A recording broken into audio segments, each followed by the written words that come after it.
அனைவருக்கும் வணக்கம். கடந்த திமுக ஆட்சியில் பொதுப்பணித்துறை மற்றும் நெடுஞ்சாலைத்துறையினுடைய அமைச்சராக இருந்தவர் தான் நம்ம ஏவா வேலு.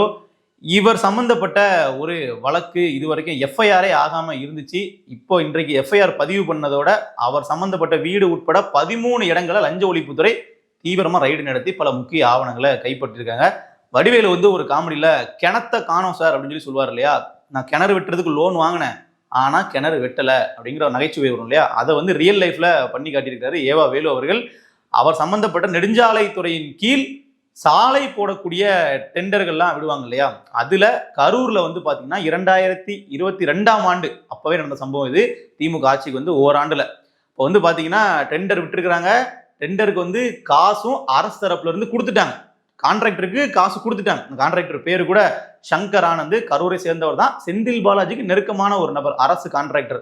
காசையும் வாங்கிட்டாரு, அதுவும் கொஞ்சம் சில லட்சங்கள்லாம் கிடையாது, 3,23,00,000 இந்த பணத்தையும் வாங்கிட்டு ரோடு போடல.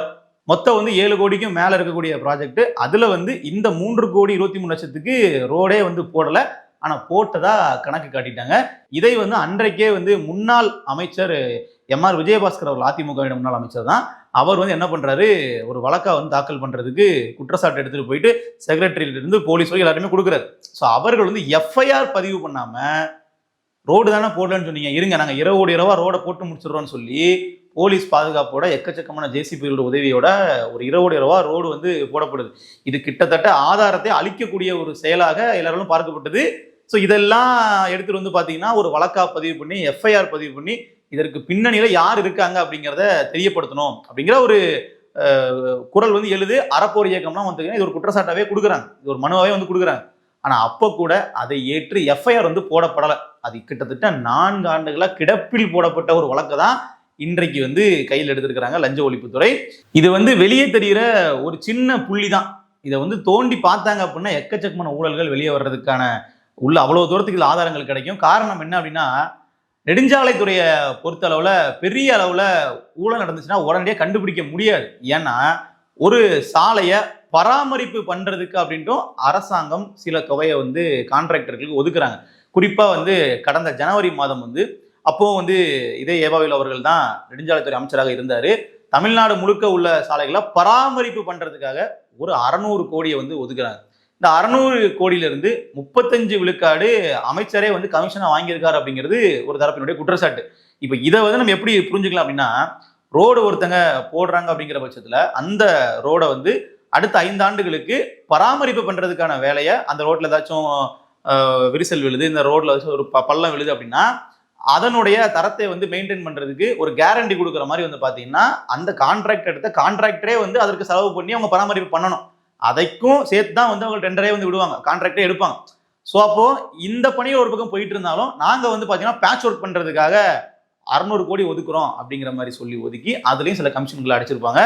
இதை விட இன்னொரு பெரிய ஊழல்லாம் பாத்தீங்கன்னா டெண்டர்கள்லயே அதிகப்படியான அமௌண்ட் கோட் பண்ணி கான்ட்ராக்டர்கள் கிட்ட கமிஷன் வாங்குறது. இதுதான் காலகாலமா பண்ணிட்டு இருக்கிறது. அந்த மாதிரி உத்தண்டி டு திருவான்மையூர் அந்த உயர்மட்ட மேம்பால பணிகளுக்கு ஒரு கான்ட்ராக்ட் கொடுத்துருக்காங்க. அதோடைய மதிப்பு அப்படிங்கிறது 1 கிலோமீட்டருக்கு 158 கோடி வச்சு அந்த பாலம் ஃபுல்லா முடிகிற வரைக்கும் பார்த்தீங்கன்னா 2100 கோடிக்கு டெண்டர்கள் கொடுத்துருக்காங்க. இது 1 கிலோமீட்டருக்கே அவர்கள் அதிகப்படியான தொகையை கொடுத்துருக்காங்க. மார்க்கெட் வேல்யூவோட இவர்கள் டெண்டர் கொடுத்துருக்கிறது எங்கேயோ ஒரு விலை மதிப்பு. அப்ப இதுல ஒரு பல கோடி ரூபாய்க்கான ஊழல் நடந்திருக்கு அப்படிங்கிறது குற்றச்சாட்டு. ஸோ அதை இன்றைக்கு நெடுஞ்சாலைத்துறை அமைச்சராக இருக்கக்கூடிய ஆதவர்ஜன் அவர்கள் அந்த கான்ட்ராக்டை கேன்சல் பண்ணிட்டு திருப்பி நம்ம தமிழ்நாட்டில் கடந்த ஆட்சியில் எங்கெல்லாம் 500 கோடிக்கும் மேல கான்ட்ராக்டுகள் கொடுத்துருக்காங்களோ அங்க எல்லாத்துலயுமே நாங்க போயிட்டு ரிவ்யூ பண்ண போறோம். அந்த கான்ட்ராக்ட் இப்போ நிலுவையில் இருக்கக்கூடிய கான்ட்ராக்டுகளை பாத்தீங்கன்னா நாங்க ரிவ்யூ பண்ணிட்டு நாங்க சரியா இல்லைன்னா கேன்சல் பண்ண போறோங்க சொல்லியிருக்காங்க. இது நிச்சயம் வரவேற்கத்தக்க ஒன்று. இதுல கூடுதலா யாரெல்லாம் இதுல மாட்ட போறாங்க அப்படிங்கிறதான் விஷயம். ஏன்னா நெடுஞ்சாலைத்துறையை பொறுத்தளவுல சாலை போடுறதுக்காக பணம் வாங்கிட்டு சாலையே போடலைன்னா கூட மாட்டிக்காம தப்பிச்சிடலாம் அப்படிங்கிற ஒரு சுச்சுவேஷன் இருக்கு. காரணம் மக்கள் யாருமே இது புது சாலையா இல்ல பழைய சாலையா அப்படிங்கிற கண்டுபிடிச்சு டெய்லியுமே அதை பார்த்துக்கிட்டு இருக்க மாட்டாங்க. ஒரு இடத்துல சாலை போடுறதுக்குன்னு சொல்லி ஒரு டெண்டர் விடுறாங்க அப்படின்னா அது நிச்சயமா அவர்கள் போடுறாங்களா இல்லையா அப்படிங்கிறத மானிட்டர் பண்றதுக்கு சரியான ஒரு சிஸ்டம் இங்க இல்ல. அதனாலதான் எக்கச்சக்கமான இடங்கள்ல இது மாதிரி குற்றச்சாட்டுகள் இருக்கு. இது ஏதோ கரூர்ல நடந்த விஷயம் மட்டும்தான் அப்படிங்கிற மாதிரி நினைச்ச கூடாது. ஏன்னா கடந்த ஆண்டுகளே பல இடங்கள் இது மாதிரி குற்றச்சாட்டுகள் வரும். இப்போ காஞ்சிபுரத்துல கூட பாத்தீங்கன்னா கிட்டத்தட்ட பல கோடி ரூபாய்க்கு ஒரு சாலை போடப்பட்டதா கணக்கு காட்டி சாலையே போடாம அந்த பணத்தை எடுத்துட்டு போயிட்டாங்க. இது எப்படி இருக்குன்னா, தரக்குறைவான சாலைகள் போடுறதுங்கிறது ஒரு வகையான குற்றச்சாட்டு. சாலைகள் வந்து சரியான முறையில் போடலை, சரியான தரமான பொருட்கள் சாலைகள் வந்து போடலை, இதனால சீக்கிரமா வந்து பள்ளம் விழுது இப்படிங்கிறது குற்றச்சாட்டு. ஆனா வாங்கின காசுக்கு சாலையே போடாம அந்த பணத்தை வந்து இங்க இருக்கக்கூடிய அமைச்சர்கள் இருந்து அதிகாரிகள் வரைக்கும் எல்லாருமே பங்கு போட்டுக்கிறது அப்படிங்கிற ரொம்ப மோசமான ஒன்று.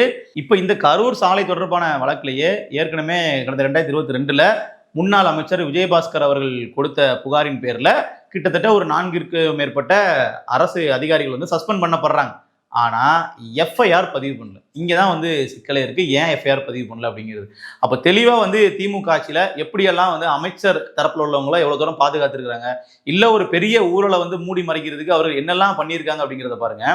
மறுபடியும் வந்து இப்போ திமுகவே பவர்ல இருந்தாங்க அப்படின்னா இந்த வழக்குகள்லாம் வெளியே வந்திருக்குமா அப்படிங்கிறது எவ்வளவு பெரிய கேள்விக்குறிலாம் இல்லை, கண்டிப்பா வந்திருக்காது. இது மாதிரி எக்கச்சக்கமான வழக்குகள்லாம் இருக்கும். இதையெல்லாம் அவர்கள் வந்து தேடி பார்த்தாங்க அப்படின்னாலே கண்டிப்பா ஸ்டாலின் அவர்களை முதற்கொண்டு விரைவில் நெருங்கி விடலாம். ஏன்னா இதுலயே வந்து பல ஆவணங்கள் வந்து சிக்கியிருக்கிறதா சொல்றாங்க. இது வெறுமனே இந்த ஒரு வழக்குல அவரை லாக் பண்றதுக்கானது கிடையாது. மொத்தமா வந்து பொதுப்பணித்துறை மற்றும் நெடுஞ்சாலைத்துறையில எவ்வளவு கான்ட்ராக்டுகள் கொடுத்துருப்பாங்க, அதுல வந்து எத்தனை சாலைகள் உண்மையிலேயே போட்டிருப்பாங்க, எவ்வளவு இது போடாம விட்டுருப்பாங்க, இல்ல அப்படி போட்ட சாலைகள்லயுமே எவ்வளவு தூரம் கமிஷன் வாங்கியிருப்பாங்க அப்படின்னு நம்ம கணக்கு பண்ணி பார்த்தோம்னா நெடுஞ்சாலைத்துறை, இந்த பொதுப்பணித்துறை எல்லாம் பயங்கரமான ஒரு போர்ட்போலியோ. இதுலதான் வந்து அதிகப்படியான ஊழல் எல்லாமே நடக்கக்கூடிய ஒரு துறை. ஏன்னா எக்கச்சக்கமான கான்ட்ராக்டுகள் நம்மளே பார்த்துருப்போம். சாலை அப்படிங்கிறது எவ்வளவு அத்தியாவசியமான ஒன்றா இருக்கு அப்படிங்கிறது. அது ரெண்டுமே இவங்ககிட்ட வந்துருது. நெடுஞ்சாலைத்துறையும் இவர்கிட்ட தான் இருக்கு, பொதுப்பணித்துறை இவர்கிட்ட தான் அப்படி இருக்கு. அப்படிங்கும்போது இந்த உட்கட்டமைப்பு சம்பந்தமான பல விஷயங்களும் இந்த துறையின் கீழே தான் வந்து ரொம்ப முக்கியமான ஒரு துறை. ஸோ அப்போ திமுக நீங்க எடுத்துக்கிட்டீங்க அப்படின்னா ஏவாவேலு அப்படிங்கிற ஒரு தவிர்க்க முடியாத நபராக இருப்பார். இப்போ திருவண்ணாமலைங்கிற தொகுதியில ஒரு எம்எல்ஏவா இருந்தாலும் அதை சுற்றி உள்ள 10ற்கும் மேற்பட்ட தொகுதிகளுக்கு இவர் தான் ஒரு பொறுப்பாளராக இருப்பார். அந்த தொகுதிகள் என்னோட சார்பாக நான் வெற்றி பெற்று தரேன், நான் தான் அதுக்கெல்லாம் வந்து பொறுப்பு அமைச்சர் அப்படிங்கிற அளவிற்கு இருக்கக்கூடிய ஒரு முக்கியமான நபர். இப்போ இவர்களை மாதிரி பெரிய புள்ளிகளை வந்து லாக் பண்ணும்போது தான் திமுகவினுடைய தலைவரை நெருங்க முடியும். ஏன்னா டைரக்டா வந்து ஸ்டாலின் அவர்கள் இந்த போர்ட்போலியோ கையில் வச்சுக்கல அப்படிங்கிறதுனால அந்த பார்ட்டி ஃபண்டுங்கிற ஒரு பிரச்சனை கூட இப்போ சட்டசபையில் பெரிய பிரச்சனையா போயிட்டு இருக்கு. அந்த இடத்துல தான் ஸ்டாலினை லாக் பண்ண முடியும். அப்போ இப்படி நீங்க வாங்கின பணத்தை, இப்படி ஏமாத்தின பணத்தை நீங்க என்ன பண்ணீங்க அப்படின்னு கேட்டா, ஐயா அதெல்லாம் எங்க தலைவர்கிட்ட தான் இருக்கு அப்படிங்கிற மாதிரி இவர்கள் கையை காட்டினாதான் ஸ்டாலின் அவர்கள்கிட்டயோ உதயநிதி கிட்டயோ வந்து போக முடியும். ஸோ இந்த மாதிரி வழக்குகளை லாக் பண்ணி அந்த எண்டு வரைக்கும் கொண்டு போனோம். அதுதான் தாவேக அரசு பண்ண வேண்டிய ஒரு முக்கியமான விஷயம். ஏன்னா ஒரு முறை ஆட்சி வந்து மாறும்போது வழக்குகள் வந்து ஓரளவுக்கு வந்து போடுவாங்க. ஆனா அதை நீதிமன்றத்துல அரசு தரப்புங்கிறது ரொம்ப தீவிரமா அதை வந்து டிஃபெண்ட் பண்ணி நின்று இவர்கள் வந்து குற்றம் சாட்டப்பட்டவர்களை வந்து தண்டனைக்கு கிட்ட கொண்டு போய் நீதி முன்னாடி நிறுத்தணும். அதுதான் வந்து ஒரு முக்கியமான விஷயம். ஸோ இப்போ இன்னைக்கு வந்து எஃப்ஐஆர் வந்து போட்டிருக்கிறதே ஒரு பெரிய விஷயமா தான் நம்ம பார்க்க வேண்டியதா இருக்கு. ஏன்னா கடந்த ஆட்சியில் எஃப்ஐஆர் கூட போடலை. எஃப்ஐஆர் போட்டு சார்ஜ் ஷீட் ஃபைல் பண்ண டிலே பண்றாங்க, சரியான முறையில் வந்து லஞ்ச ஒழிப்புத்துறை ஒத்துழைக்காம இருக்காங்கன்னா வேற விஷயம். எஃப்ஐஆரே போடாம நடந்த ஒரு குற்றத்தை மறைக்க பார்த்துருக்காங்க. அது இன்னைக்கு வெளிச்சத்துக்கு வந்திருக்குது. கிட்டத்தட்ட இது வந்து பல பேர் சொல்றாங்க, ஏவாவேலுக்கெல்லாம் என்னங்க ஒரு 3 கோடின்ற மாதிரி வழக்கு போட்டிருக்கீங்க, அவருக்கெல்லாம் ஒரு 300 கோடி போடுங்க, அப்பதானே அவரோட லெவலுக்கு வந்து அது ஒரு ஈக்குவலான வழக்கா இருக்குன்ற மாதிரிலாம் சொல்லிட்டு இருக்காங்க. அது கிட்டத்தட்ட உண்மைதான். ஏன்னா இவருடைய துறையில இவருக்கு வந்து திமுக பொறுப்பு அமைச்சராக போட்ட தொகுதிகளுக்கெல்லாம் இவர் செலவு பண்ண பணத்தை பார்த்தோம் அப்படின்னாலே அதுவே வந்து கிட்டத்தட்ட சில 100 கோடிகள் வரும். அப்படி இருக்கும் பொழுது ஒரு சின்ன சின்ன ஊழல் மூலமா இவர் மொத்தமா பிடிக்க முடியும் அப்படின்னு கேட்டீங்கன்னா இது ஒரு டிப் ஆஃப் த ஐஸ்பர்க் மாதிரி தான். இன்னும் இவருடைய வழக்கை நம்ம எடுத்து பார்க்கும்போது இவருடைய துறையில் நடந்த பல டெண்டர்களை சரியாக விசாரிச்சாங்க அப்படின்னா பல 100 கோடி என்ன 1000 கோடிக்கு மேல கூட ஊழல் நடந்திருக்கிறத கண்டுபிடிக்க முடியும். அந்த அளவிற்கு வலுவான ஒரு துறை தான் பொதுப்பணித்துறை. ஸோ ஏற்கனவே செந்தில் பாலாஜியினுடைய தம்பி மீது தேடுதல் வேட்டை நடந்துகிட்டு இருக்கு. அவர் கூட வந்து பாத்தீங்கன்னா முன்ஜாமீன் வாங்குறதுக்காக நீதிமன்றத்துக்கு போய் ஏறிட்டு இருக்காப்புல. ஸோ கிட்டத்தட்ட கரெக்டாக முன்ஜாமீன் கிடைச்சதுக்கு அப்புறமா தான் அவர் வெளியே வர்றாரு. அவர்லாம் அப்படியே வந்து ஆப்ஸ்காண்டா இருந்தாரு. செந்தில் பாலாஜி அவர் நெருங்கிறதுக்கும் ஒரு டீம் வந்து வேலை பார்த்துக்கிட்டு இருக்காங்க. அதுல என்னன்னா இன்னைக்கு செந்தில் பாலாஜி அவர்கள் எம்எல்ஏவா இருக்கிறார், ஏவாவேலு அவர்கள் எம்எல்ஏவா இருக்கிறாங்க. அப்ப இவங்கள மாதிரி நபர்களை வந்து லாக் பண்ணும்போது தான் இது இன்னும் கூடுதலா முக்கியத்துவம் பெறும். இன்றைக்கும் அவர்கள் வந்து அதிகாரத்துல ஒரு அங்கமா இருக்கிறாங்க. அவருக்கு அமைச்சர்களா இல்ல, பெரிய லெவல்ல அவர்களுக்கு இன்னைக்கு தமிழ்நாட்டுல பவர் இல்லை, இருந்தாலும் அவர்கள் இன்னுமே வந்து எம்எல்ஏக்களா இருக்கிறாங்க. எப்படியாச்சும் நாளைக்கு நம்ம வந்து ஆட்சிக்கு வந்து மறுபடியும் அமைச்சர் ஆயிடலாம் அப்படிங்கிற எண்ணத்துல தான் இருப்பாங்க. ஸோ அந்த மாதிரி விஷயங்கள்ல இருந்து இவர்களை அப்புறப்படுத்தணும் அப்படின்னா சரியான முறையில் எஃப்ஐஆர் பதிவு பண்ணி இவர்களை தண்டனை வாங்கி கொடுக்குற அளவுக்கு கொண்டு போகணும். நீங்க பாத்தீங்கன்னா KN நேரு அவர்கள் சம்பந்தப்பட்ட வழக்குலையும் இப்போ அந்த ஆட்சி மாற்றத்துக்கு பிறகு எஃப்ஐஆர் போடப்பட்டிருக்கு. ஸோ இந்த மாதிரி விஷயங்கள் பார்க்கும்போது ஒரு முன்னாள் அமைச்சர்கள் சம்பந்தப்பட்ட வழக்குல எஃப்ஐஆர் போடுறது அப்படிங்கிறது நிச்சயமா வரவேற்க வேண்டிய ஒன்று. அது தாவேக அரசு வந்து தீவிரமா வந்து அதை பண்றது நிச்சயமா ஒரு பாராட்டுதலுக்குரியதுதான். அதை இன்னும் வந்து என்ன பண்ணோம் அப்படின்னா, எஃப்ஐஆர் போட்டு ஒரு விசாரணை, ரெய்டு, ஒரு சர்ச் அண்ட் சீசர் அப்படிங்கிற மாதிரி மட்டுமே நிப்பாட்டாம நீதிமன்றத்துல முதற்கொண்டு கரெக்டா அரசு தரப்பு ஆஜராகி இவர்களுக்கு தண்டனை வாங்கி கொடுக்கிற வரைக்கும் இந்த வழக்கை துரிதமா நடத்தணும் அப்படிங்கிறதா நம்ம வைக்கக்கூடிய ஒரு கோரிக்கை. தொடர்ச்சியா நம்ம இதை வந்து பேசிட்டே இருக்கணும். அப்பதான் வந்து இது வந்து மக்கள்கிட்ட பேசு பொருளா இருக்கும். ஏன்னா ஒரு 4 வருஷத்துக்கு முன்னாடி நடந்த ஒரு சம்பவம் இது. அதற்கும் இன்றைக்கு வந்து வழக்கு பதிவு பண்ணி இவரால் விசாரிக்க முடியுது அப்படின்னா, கடந்த திமுக ஆட்சியில இப்போ விஜய் அவர்கள் பேசுறாரு இல்லையா, திமுக ஒரு தீய சக்தின்னு பேசுறாரு இல்லையா, அப்படி தீய சக்தின்னு சொல்லி திமுக பிராண்ட் பண்ணும்போது இவர்களுடைய ஆட்சியில அப்படி என்னெல்லாம் பண்ணியிருக்காங்க அப்படிங்கிறத ரிவைஸ் பண்ணி பின்னாடி போனாங்கன்னா எக்கச்சக்கமான விஷயங்கள் மாட்டோம். அது எல்லாத்தையுமே இந்த அரசு திருப்பி வந்து நீதி முன்னாடி கொண்டு வந்து நிப்பாட்டினாங்க அப்படின்னா அதற்கு நிச்சயமா மனமார்ந்த வாழ்த்துக்களே கொடுக்கலாம். நம்ம பொறுத்திருந்தா பார்க்கணும் எந்த அளவிற்கு இவர்கள் தீவிரமா செயல்படுறாங்கன்ட்டு. ஏன்னா நாளைக்கே வந்து பாத்தீங்கன்னா இந்த மாதிரி எப்படி இடி வந்து ரைடு பண்றாங்க, அது அப்படியே பரபரப்பா பேசிக்கிட்டு இருப்போம். கடைசியில் வந்து பாத்தீங்கன்னா பெரிய அளவில் ப்ரொசீட் பண்ணாம, யாரையுமே கைது பண்ணாம, விசாரணை பண்ணாம அப்படியே விட்டுருவாங்க. அந்த மாதிரிலாம் இல்லாம இவர்கள் வந்து தேவைப்பட்டால் கைது பண்ணி கூட விசாரிக்கலாம். அந்த அளவிற்கு வந்து இவர்கள்லாம் ஒர்த்தான நபர்கள் தான். ஸோ பொறுத்திருந்து பார்ப்போம் இந்த புதிய அரசு எந்த மாதிரி நடவடிக்கை எடுக்கிறாங்க அப்படிங்கிறத. நன்றி.